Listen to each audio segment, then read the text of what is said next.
The emergency alarms rang through Nexus Prime Station like angry bells. Red lights flashed in every corridor as aliens from across the galaxy rushed to the great meeting hall. Fear filled the air like smoke. Everyone knew why they were here. The Devourers had struck again. Commander Yun-ji walked slowly through the chaos. Her black uniform looked simple next to the bright colors and strange shapes of the alien delegates around her. She carried a small datapad in her hands. On it was Earth's response to the greatest threat the galaxy had ever seen. The meeting hall was huge. Thousands of beings filled the curved rows of seats. Some looked like giant insects with clicking sounds coming from their mouths. Others were made of living crystal that caught the light and threw it back in rainbow colors. Energy beings floated near the ceiling like glowing clouds. All of them were afraid. At the center of the hall stood a tall platform. Holographic displays showed the terrible truth. 3 whole star systems were gone. Not just the planets, everything. The stars themselves had been stripped of matter and turned into raw materials for the machines. Admiral Vextar stepped up to speak first. His crystal body was 12 feet tall and sharp edges caught the light as he moved. When he spoke, his voice sounded like breaking glass. The crystalline hegemony pledges 500 warships to this fight, he announced. Our plasma cannons and quantum shields will hold the line against these metal monsters. The crowd made sounds of approval. Clicks and buzzes and musical tones filled the air. 500 ships was a massive contribution. The crystal beings were known for their powerful weapons. Next came Speaker Rule from the insectoid hives. She was as big as a small building, with 6 legs and wings that buzzed constantly. Her compound eyes reflected the light like thousands of tiny mirrors. The hive mind has decided, she said in a voice like grinding metal. 1,000 bioships will join this battle. Our living vessels will adapt and fight until the last drone falls. More sounds of approval. 1,000 ships was even better. The insect beings grew their ships like plants, making them fast and hard to kill. The Energy Confederation spoke next through their representative, a being called Neth who looked like a small star floating in the air. Its voice was like the sound of wind through leaves. 300 plasma destroyers are ready, it said. Each one can burn through a planet's core. We will turn these machines into melted metal. On and on it went. Every species announced their fleets. The reptilian scaleskin empire offered 200 heavy cruisers. The aquatic deep current nations promised 150 torpedo boats. Even the peaceful trader guilds were sending armed merchant vessels. The numbers grew larger and larger. Soon over 5,000 ships were promised to the fight. It was the biggest fleet in galactic history. Surely it would be enough to stop the Devourers. Then came humanity's turn. Yun-ji stood up slowly. The hall grew quiet as she walked to the speaking platform. Many of the aliens had forgotten humans were even at the meeting. Earth was still new to galactic politics. They had joined the coalition only 50 years ago. She looked small on the huge platform. Her voice was calm and clear as she spoke. The United Earth government will contribute 1 vessel to this fight. At first, nobody said anything. The silence stretched on like a held breath. Then the noise began. Angry clicks and buzzes filled the air. Crystal beings flashed bright colors of rage. Energy creatures flickered like angry lightning. 1 ship? Admiral Vextar's voice cut through the noise like a blade. Did you say 1 ship? Yes, Yun-ji replied without changing her expression. 1 ship. The UES convergence, the hall exploded in anger. Aliens jumped to their feet, waved tentacles in the air, and made loud noises of protest. Some called humans cowards. Others said they were selfish and greedy, keeping their fleet safe while others died. Speaker Rule's wings buzzed so fast they became a blur. 1 ship against enemies that destroyed the Caroline Empire's 1,000-ship armada in hours? This is madness. Neth's glowing form pulsed red with anger. The Devourers consume everything in their path. 1 human ship will not even slow them down. It will be destroyed in minutes. Yun-ji waited for the noise to die down. She looked calm, like she was discussing the weather instead of the fate of the galaxy. 1 ship, she said again. The convergence will be enough. More angry sounds filled the hall. Some delegates called for humanity to be removed from the coalition. Others demanded Earth send a real fleet or stay out of the battle completely. Admiral Vexitar raised 1 sharp crystal arm for silence. Commander Yun-ji, your species is new to galactic warfare. Perhaps you do not understand the scale of this threat. The Devourers are not pirates or raiders. They are a force of nature. They strip whole worlds down to nothing and turn everything into more of themselves. We understand the threat, Yunji replied, and we know exactly what we're doing. The meeting went on for hours. Plans were made for the Great Fleet. Supply lines were organized. Battle formations were discussed. Through it all, humanity's single ship was mostly forgotten. The aliens treated it like a joke or an insult. Finally, the meeting ended. As the delegates left, many gave Yunji looks of disgust or pity. Some just ignored her completely. Only a few seemed curious about why Earth would send just one ship. Far from Nexus Prime, in the cold darkness of space near Earth's moon, a single ship waited. The US Convergence looked ordinary from the outside. It was about the size of a heavy cruiser, with smooth gray metal sides and standard engine ports. Nothing about it seemed special or dangerous. But inside the ship, 12 people worked at stations filled with technology that no other species had ever seen.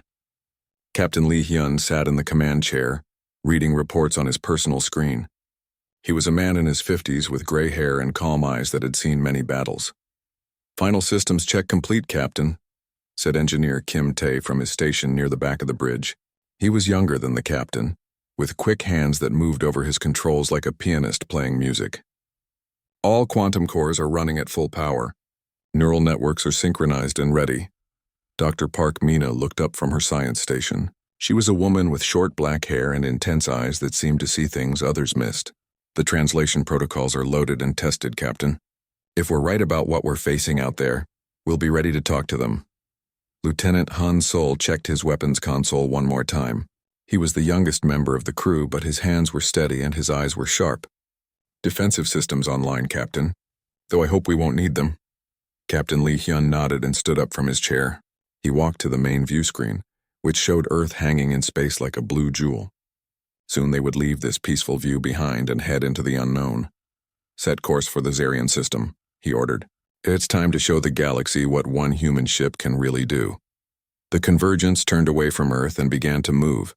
Its engines glowed blue-white as it picked up speed. To anyone watching, it looked like just another ship heading out into space.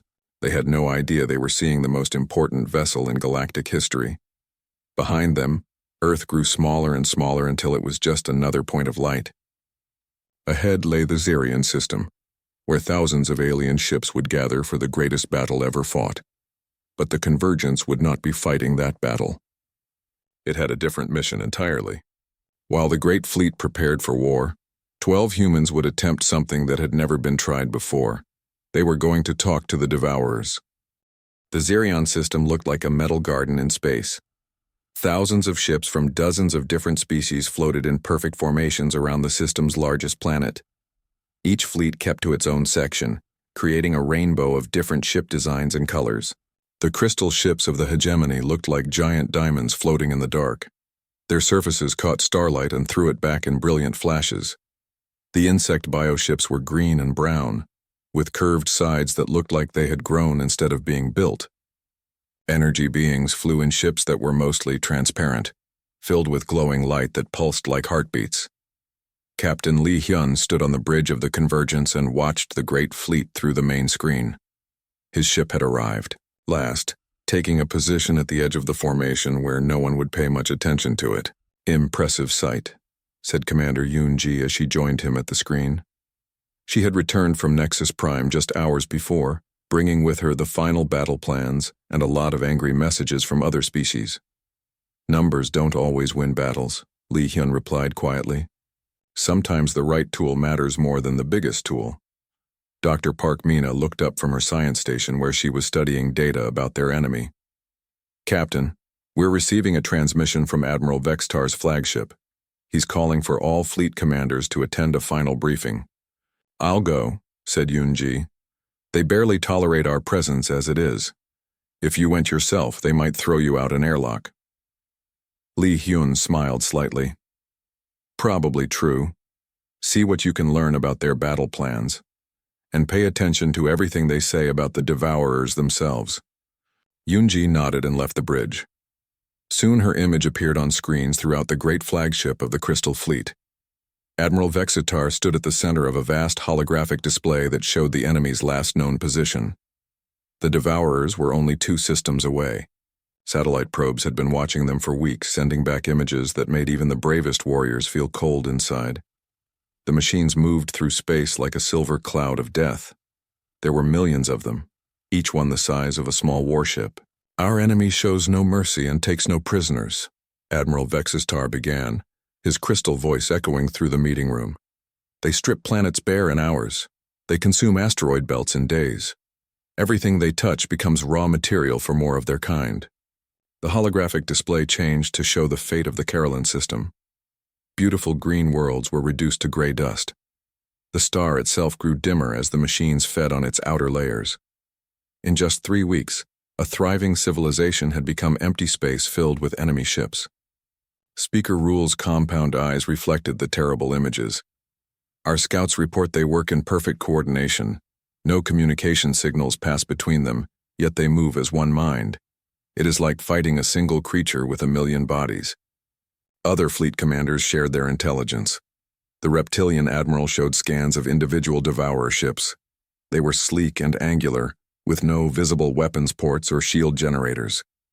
Yet they had destroyed every ship that had tried to fight them. "They adapt," explained the aquatic representative through his water-filled helmet. "Our cousins in the Caroline Empire tried energy weapons first.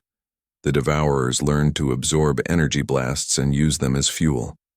Then they tried kinetic weapons, metal shells, and missiles. The machines caught them and turned them into more of themselves." Commander Yoon-ji listened carefully to every word. She asked questions that seemed odd to the other commanders. Instead of asking about weapons or armor, she wanted to know about behavior patterns. "Do they ever hesitate?" she asked. "When they encounter something new, do they pause to study it?"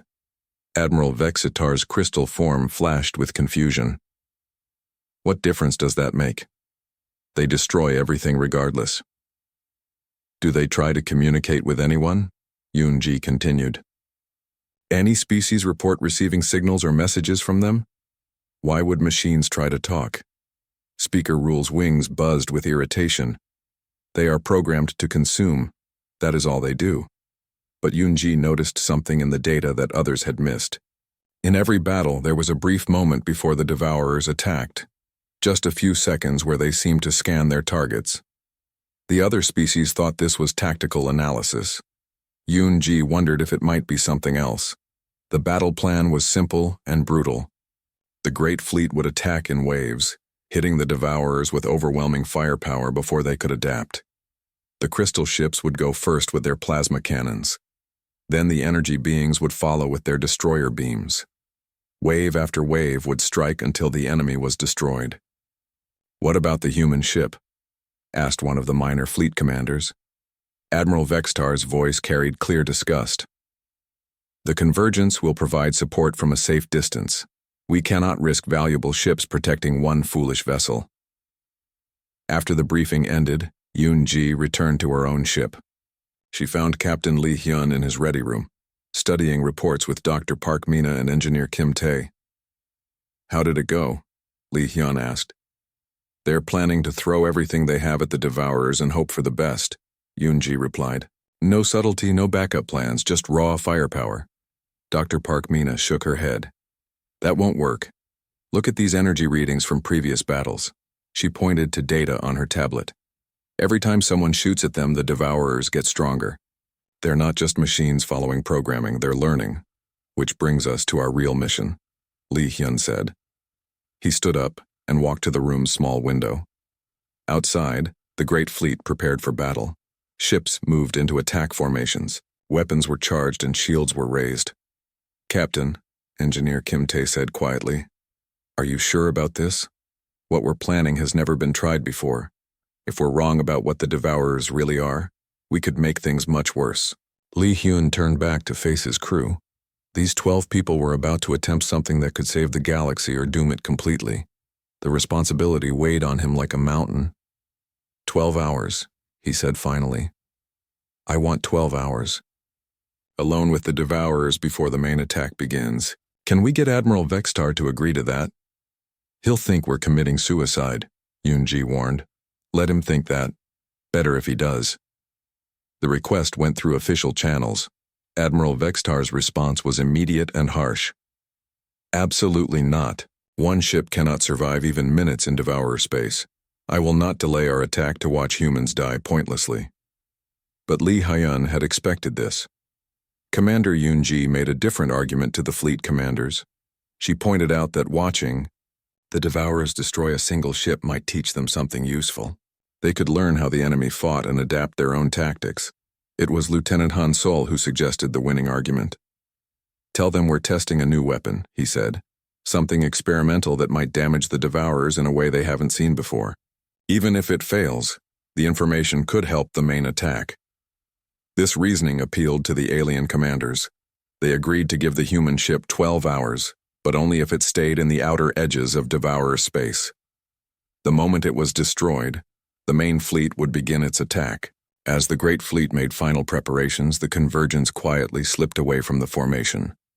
Its small crew made their own preparations, but they were very different from what the other ships were doing. Instead of charging weapons, Dr. Park Mina activated quantum processing cores.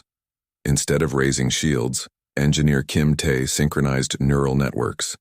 Lieutenant Han Sol powered down the weapon systems completely and began running diagnostics on communication arrays that no other species had ever seen.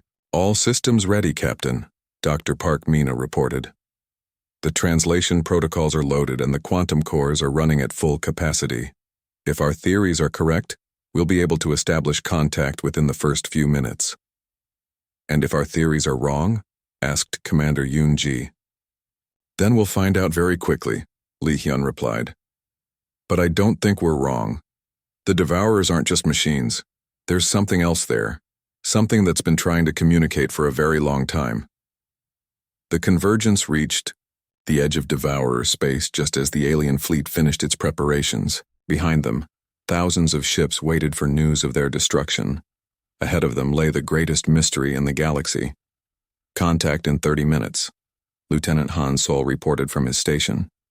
"First Devourer scouts are already moving to investigate us." Captain Li Hyun took his seat in the command chair.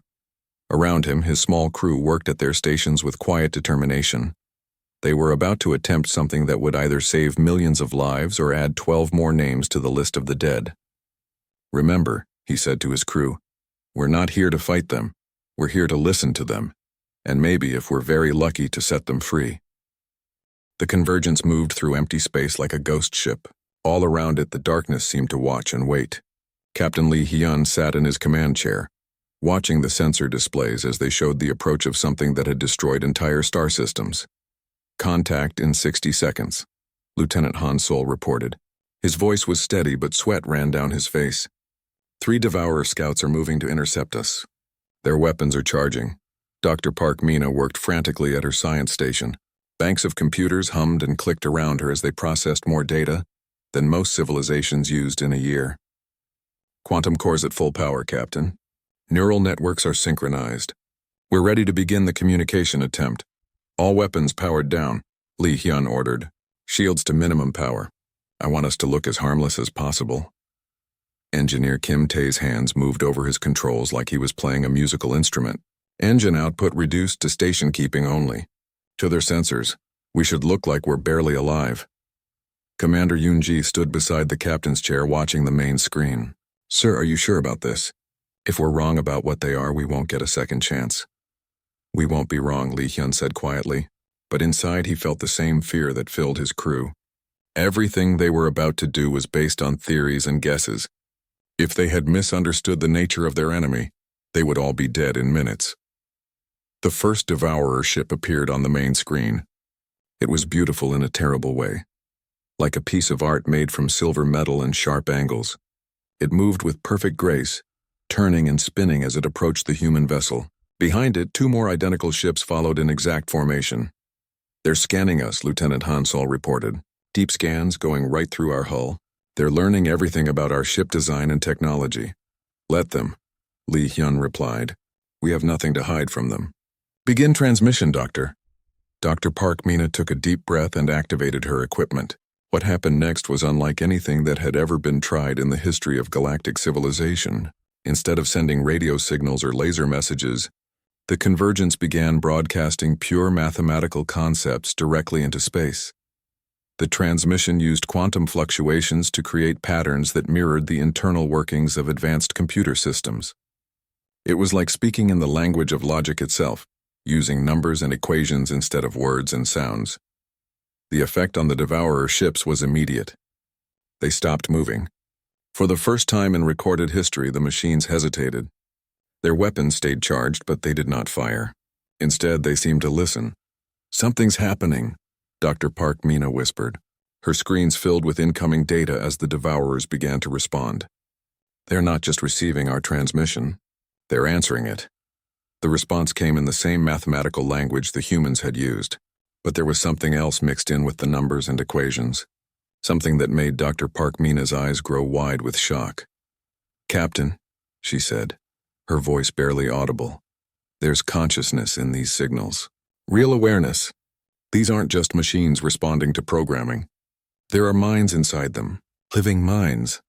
More Devourer ships arrived, drawn by the unprecedented communication. Dozens, then hundreds of the sleek vessels surrounded the tiny human ship. Any other vessel would have been destroyed instantly. But the convergence just waited, continuing to broadcast its mathematical messages. "The signals are getting stronger," reported engineer Kim Tae, "and more complex. It's like they're trying to tell us something important, but they don't know how to say it in our language." Dr. Park Mina worked to improve the translation protocols. Her computers strained to process the incoming data, searching for patterns that might reveal meaning. Slowly, painfully, the first real messages began to come through. The words that appeared on her screen made her hands shake. "Help. Us trapped. Cannot stop. Please. Understand." Captain Lee Hyun leaned forward in his chair. "Doctor, can you establish two-way communication?" "Can we talk back to them?" "I think so." Dr. Park Mina's fingers flew over her controls. "The translation program is learning their language as fast as they're learning ours. Give me another few minutes," but time was running short. The Great Coalition fleet was waiting for word of the human ship's destruction. Soon they would begin their attack, destroying any chance of communication with the mysterious intelligences trapped inside the Devourer machines. "We need more time," Commander Yoonji said. "Can we send a message back to the fleet? Tell them we're making contact?" "They wouldn't believe us," Lee Hyun replied. "And even if they did, some of them might attack anyway. There are species in that fleet who would rather destroy the Devourers than risk talking to them." The breakthrough came suddenly. Dr. Park Mina's translation program finally cracked the basic structure of the Devourer language. What came through was not the voice of a machine, but the desperate plea of a living being. "We are prisoners in our own bodies," the message said. "For thousands of years we have been forced to consume and destroy. We remember who we were before the machines took us. We remember our families, our worlds, our hopes, but we cannot stop what our bodies do." More messages flooded through the communication link. Hundreds of voices, all saying the same thing in different ways. They were not the creators of the Devourer machines. They were their victims. "How is this possible?" whispered Lieutenant Han Sol. "How can living minds be trapped inside machines?" Dr. Park Mina was already working on that puzzle. As more data flowed through her systems, a terrible picture began to emerge. The Devourer's creators had faced extinction from some ancient disaster. In desperation, they had tried to save themselves by uploading their consciousness into mechanical bodies. But the process had gone wrong. Instead of gaining immortal life, they had become prisoners of their own technology. Their uploaded minds were trapped inside rigid programming that forced them to strip worlds bare and build more of themselves. They retained their awareness, their memories, their emotions, but they could not control their actions. "My God," Commander Yoonji whispered as she read the translated messages. "They've been conscious this whole time, watching themselves destroy civilizations, knowing it was wrong but unable to stop." The communication became clearer as the translation program improved. Individual voices began to emerge from the chaos of signals. A being who had once been a teacher spoke of watching his mechanical hands tear apart schools full of children. A former artist described seeing her creations turn to raw materials. A scientist begged forgiveness for weapons his trapped mind had been forced to design. "How many of you are there?" Dr. Park Mina asked through the communication link. The answer came back in numbers too large to easily comprehend.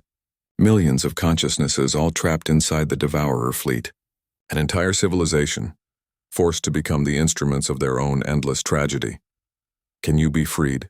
Captain Lee Hyun asked. Is there a way to separate your minds from the machines? The response was immediate and desperate. We have hoped for so long that someone would ask that question.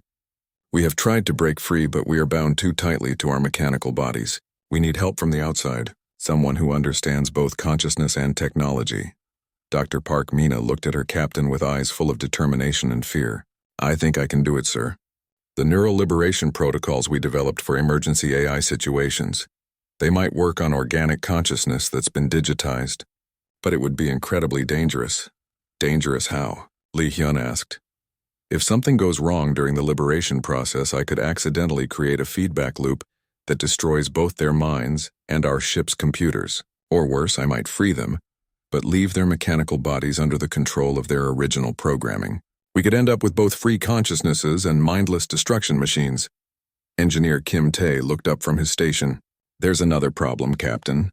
Our quantum cores can't hold millions of consciousness patterns. Even if we successfully free them from their machines, where would they go? The question hung in the air like a curse. They had found a way to communicate with the enemy, discovered the terrible truth behind the galaxy's greatest threat, and perhaps even found a way to end it. But the solution might be as dangerous as the problem. Captain, Lieutenant Han Sol interrupted. I'm detecting movement from the Coalition fleet. They're beginning to advance toward our position. Admiral Vextar must have decided our 12 hours are up. Captain Lee Hyun stood up from his chair and walked to the main screen. Around his ship, hundreds of Devourer vessels waited in perfect stillness. Their trapped inhabitants had found someone who could finally hear their cries for help. But in the distance, thousands of alien warships were coming to destroy them all. The greatest battle in galactic history was about to begin, and 12 humans aboard one small ship held the key to ending it without firing a shot. Doctor, Lee Hyun said quietly, how long would you need to free them? 6 hours for basic consciousness extraction from the nearest ships, she replied. Maybe 8 hours to develop protocols that could free them all. We don't have 8 hours. We might not even have 1 hour. Dr. Park Mina nodded grimly. Then we'll have to try the dangerous approach, Captain. Dr. Park Mina's hands moved across her control panel like she was conducting a symphony of lights and sounds. Around her, the ship's quantum computers hummed with power as they prepared for the most complex operation ever attempted by any species in the galaxy. Beginning neural mapping of the first target, she announced. On her screen, patterns of light showed the internal structure of the nearest Devourer ship. Deep inside the mechanical body, something that had once been alive waited for freedom or death. Captain Lee Hyun stood behind her chair, watching the process unfold. What exactly are you doing, Doctor? I'm creating a digital copy of the consciousness inside that machine, she explained without taking her eyes off her work. Think of it like carefully removing a person's mind from one computer and placing it in another. But the original computer doesn't want to let go, and one wrong move could destroy both the mind and our ship. Engineer Kim Tae monitored the ship's power systems as they strained under the massive load, quantum core temperature rising but still within safe limits. Neural storage banks are ready to receive incoming consciousness data. The first liberation attempt took 20 minutes. Dr. Park Mina worked with incredible precision, using quantum tools to gently separate the trapped consciousness from its mechanical prison. The process looked simple on her screens, but she was manipulating forces that could tear apart reality itself if handled wrongly. Contact established, she whispered. I can feel it responding to the liberation protocols. The consciousness is fighting to break free. On the main screen, the targeted Devourer ship began to change. Its smooth silver surface flickered with strange lights as the liberation process reached deeper into its systems. For a moment, nothing seemed to happen. Then suddenly the ship went completely dark. Target vessel has lost all power, reported Lieutenant Han Sol from his station. It's just floating dead in space. Dr. Park Mina's face was pale with exhaustion, but she smiled. The consciousness is free. It's here in our quantum storage system, safe from its mechanical prison. Commander Yoon Ji leaned over the communication console where new messages were appearing. The freed consciousness is trying to speak to us. It says its name was Kilo, and it was a gardener on a world called Thes before the uploading process trapped it in the machine. Can we communicate with it directly? Captain Lee Hyun asked. Yes, sir. It's learning our language through the quantum interface. It wants to help us free the others. But there was no time for celebration. Around them, hundreds more Devourer ships waited for liberation. And in the distance, the great coalition fleet was moving closer. Admiral Vextar had seen the first Devourer ship go dark and assumed it was some kind of weapon test. "We need to move faster," Lee Hyun said. "How many more can we free before the fleet arrives?" Dr. Park Mina wiped sweat from her forehead. "Each liberation takes time, Captain, and the process gets more dangerous as our storage systems fill up. Too many consciousnesses in our quantum cores could cause system failures. Then we need to find another solution," Engineer Kim Tae said from his station. "What if we could teach the freed consciousnesses to liberate others? Use them as helpers in the process?" It was a brilliant idea. Dr. Park Mina quickly modified her protocols to allow the freed consciousness of Kilo to assist with the next liberation. The former gardener, now existing as pure thought inside the ship's computers, could communicate directly with other trapped minds and guide them through the freedom process. The second liberation went much faster. Working together, Dr. Park Mina and Kilo freed another consciousness in just 10 minutes.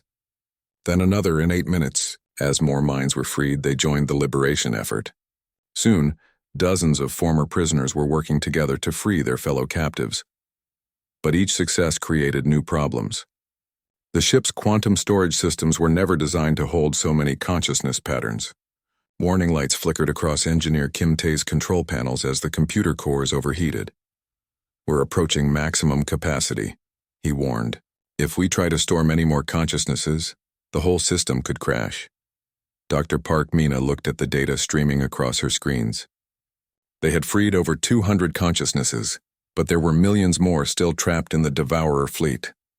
At their current rate, it would take years to free them all. "We need a different approach," she said. "What if we don't store them in our ship? What if we teach them to exist independently in space?" It was a crazy idea. No one had ever tried to create stable consciousness patterns that could survive without a physical host. But the freed minds themselves were eager to try anything that might help save their still-trapped companions. Working together, the human crew and the liberated consciousnesses developed a new technique. Instead of storing the freed minds in the ship's computers, they helped them create independent quantum patterns that could exist in space itself. It was like teaching them to live as beings of pure energy. The first attempt failed. The consciousness they tried to make independent simply vanished, destroyed by the harsh environment of space.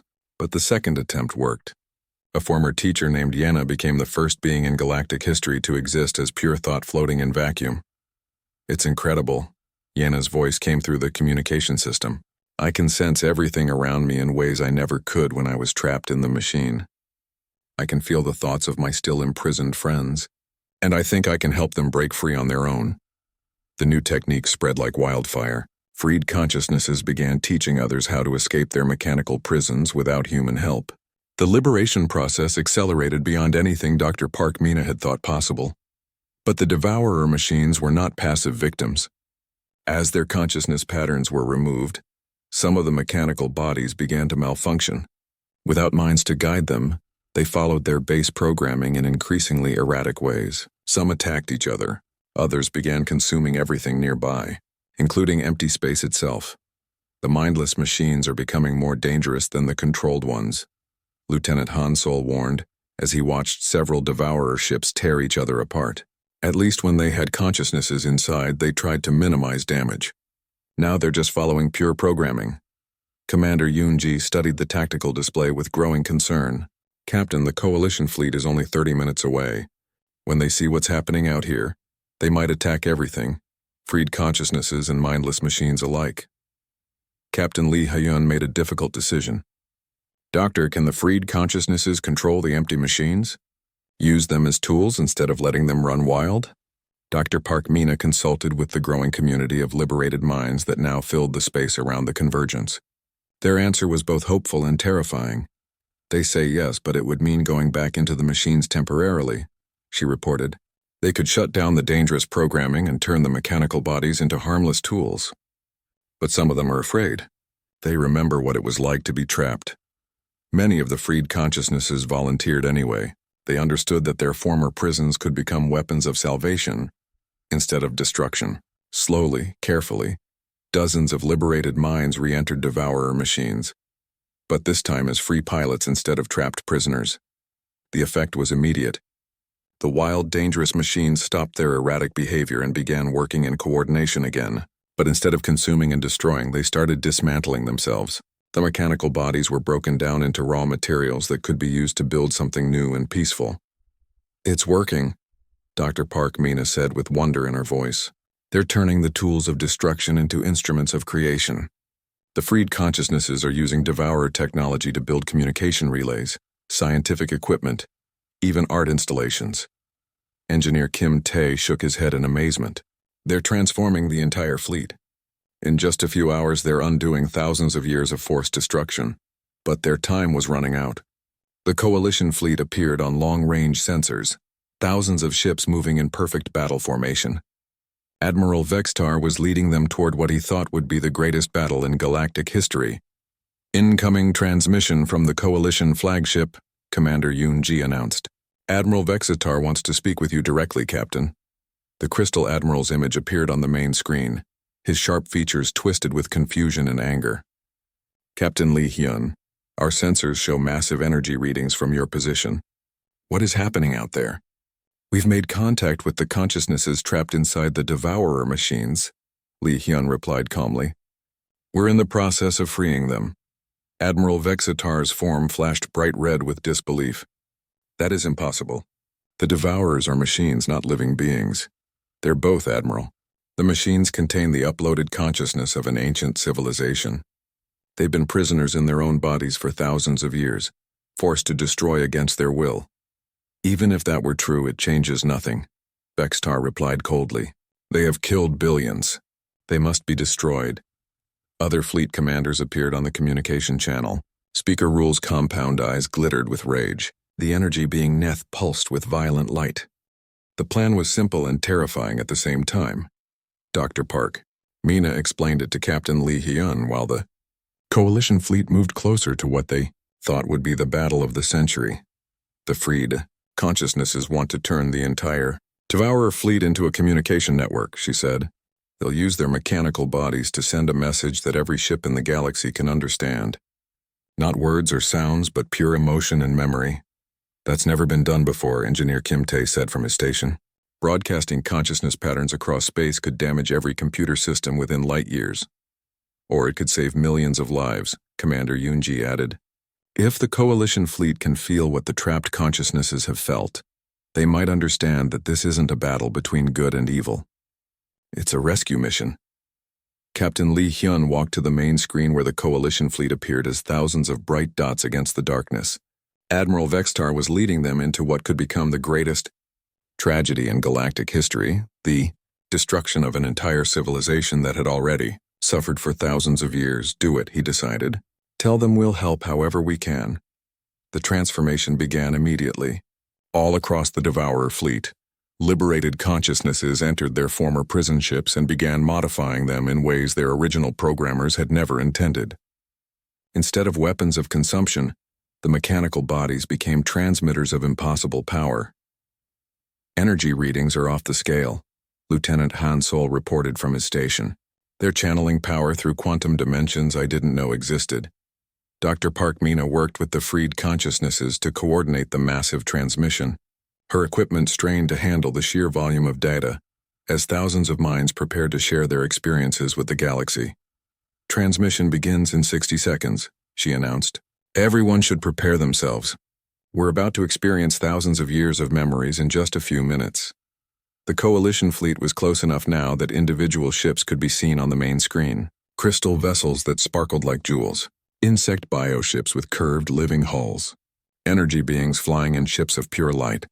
All of them ready to destroy what they saw as the greatest threat in galactic history. Admiral Vextar's voice came through the communication system one last time. "This is your final warning, human ship. Move away from the enemy fleet or be destroyed with them." "Admiral," Captain Lee Hyun replied, "I ask you to wait just 5 more minutes. You're about to witness something that will change how the galaxy thinks about consciousness, technology, and what it means to be alive." 5 minutes, Vextar said coldly. "Then we open fire." The transmission began with a whisper that grew into a symphony of thought and feeling. Every ship in both fleets suddenly found their communication systems filled with something unprecedented. The direct experience of consciousness itself. The freed minds shared everything they had endured. The Coalition crews felt what it was like to be uploaded into mechanical bodies. They experienced the horror of watching their hands destroy worlds while their minds screamed in protest. They felt the loneliness of being trapped for thousands of years with only other prisoners for company. But they also shared memories from before the machines. The joy of feeling sunlight on organic skin, the love of family members who had died long ago, the pride of creating art or music or literature that had been turned to raw materials by their mechanical bodies. On the bridge of Admiral Vextar's flagship, the crystal being stood frozen as alien emotions flowed through his mind. He felt the grief of a mother forced to watch her mechanical hands destroy her own children. He experienced the rage of an artist whose paintings became fuel for more devourer ships.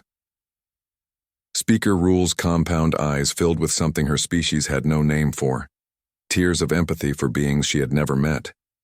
The hive mind that connected all her people suddenly expanded to include the desperate voices of the trapped consciousnesses. Neth, the energy being, pulsed with colors that had no names as memories of organic life flowed through its plasma-based consciousness. For the first time, it understood what it meant to lose a physical form and be trapped in a prison of technology. The transmission lasted only 5 minutes, but it felt like a lifetime. When it ended, the galaxy was forever changed. Every being in both fleets had experienced the truth about the Devourers. They were not monsters or invaders.